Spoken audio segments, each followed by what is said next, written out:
Siya nga pala, ako si Francis at ngayon ay iba ang nararamdaman ko dahil punong-puno ng pagkabalisa dahil sa dinadalang mga problema sa finances. No? Halos lahat ay ginawa ko na ng paraan pero nahihirapan akong makakita ng pagkakakitaan na iba. Limited yung opportunities. Yung mga kakilala mo, limitado pa rin. So, sa totoo lang, bumabarkada na lang ako doon sa pamilya ko. Pag minsan, gusto kong bumili ng ilang mga bagay pagka pumapasyal kayo sa mall. O kaya, i-treat mo sila ng isang masarap na tanghalian o hapunan. Pero hindi mo talaga magawa dahil I am trying to cut back at ayoko nang madagdagan pa yung na lumaki yung aking mga utang. Dahil sa aking utang, hindi ko alam kung anong dapat kong gawin. Natatakot akong pumasok sa trabaho, hindi ako makatulog, ako'y depressed, litong-lito, hindi ko alam kung anong dapat kong gawin. Hi, my name is Ron Kelsey. I'm a realtor, full-time realtor right now. I actually had myself a $250,000 debt, which was giving me stress, family problems, got into my addiction, alcohol. Pretty much I had lost my wife, and it got to the point where I was almost homeless at one point, not knowing where to go. I knew Jay Razan for some time now, and he had mentioned to me that this is an avenue, and I went with Jay, and I'm blessed today that we have an avenue. I can sleep at night.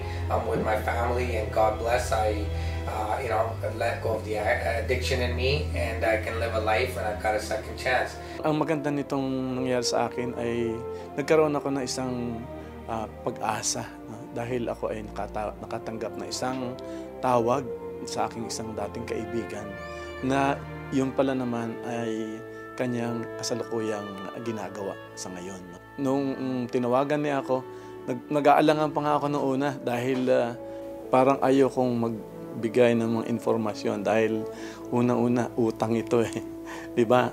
Kalimitan pagka sinabi natin utang lalo na sa mga Pilipino parang kinakahiya natin.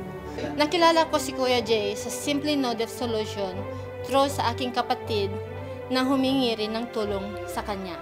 Una, ako ay ayokong magsabi sa kanya dahil nahiya ko. Wala na akong choice eh. Dahil mga creditors ko, hinahabol na ako. Kumbaga, day and night, tinatawagan na ako. Damandama ko talaga yung lungkot na nararanasan ko noong napalagay ako sa ganitong sitwasyon. Mabuti na lang at meron akong yung isang dating kaibigan na tumawag sa akin at nagbigay sa akin ng isang pag-asa.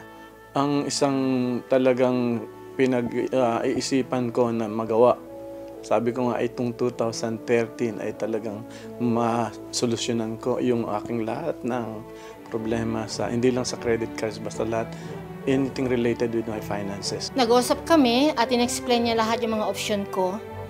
At naliwanagan naman ako, so pinili ko ang dapat kong gawin. Kinausap ko na siya. And then, in-explain niya lahat kung anong dapat kong gawin. Nakipagkita ko sa representative ng Simply No Debt Solutions at ipinakita ko roon yung aking mga iba't ibang mga dokumento kung saan niya inilatag sa akin yung iba't ibang mga pamamaraan na ako rin ang pipili kung alin yung sa tingin ko ay makakabuti para sa akin. Dati nagbabayad ako ng $600 to $700 a month doon sa halaga ng aking pagkakautang sa iba't ibang mga creditors. Sa tuwa ko sa ngayon, iisa na lang ang kumpanya na pinagbabayadan ko.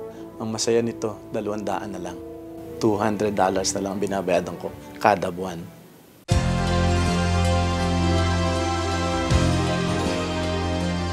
We normally meet with our clients in an hour of confidential information, and that's when we laid out the details of the options for them to take care of their debts. One of the most popular among Canadians is what we call a consumer proposal, and rightfully so. Consumer proposal is a program that they can avail with a huge substantial savings of the money that they owe. We're talking about 60 to 70% reduction. Not only that, the interest and the penalties stops in a consumer proposal program. In ending, I would say that consumer proposal is one of the best options for the borrowers, for the debtors to take care of the debts. Big reduction in the capital, no penalty, no interest. I thank you. Kung may panahon na higit akong magiging masaya, siguro yun ay ngayon. Talagang na-relieve. I am totally relieved.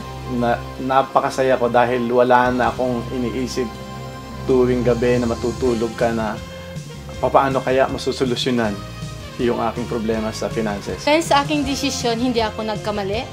Kaya mga kaibigan, kung meron kayong mga utang, huwag kayong mahiya dahil wala namang dapat ikahiya dahil pinili naman natin ito eh. I'd like to thank Jay Rosana at Simply No Debt Solutions for giving me a second opportunity in life and being able to enjoy the righteousness of life and the fruits of God. Sa ngayon ay sobra-sobra ang pasasalamat ko sa kumpanya na ito, sa Simply No Debt Solution, dahil nabigyan nila ng katuparan, no? Yung aking hangarin, yung mithiin ko na matugunan ko yung aking mga problema sa finances.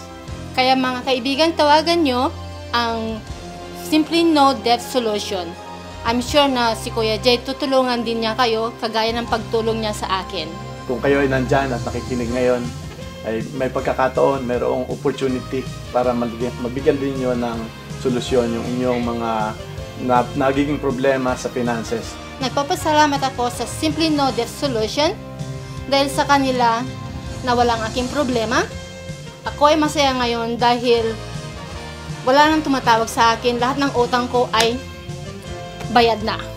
Kuya Jay, salamat ulit.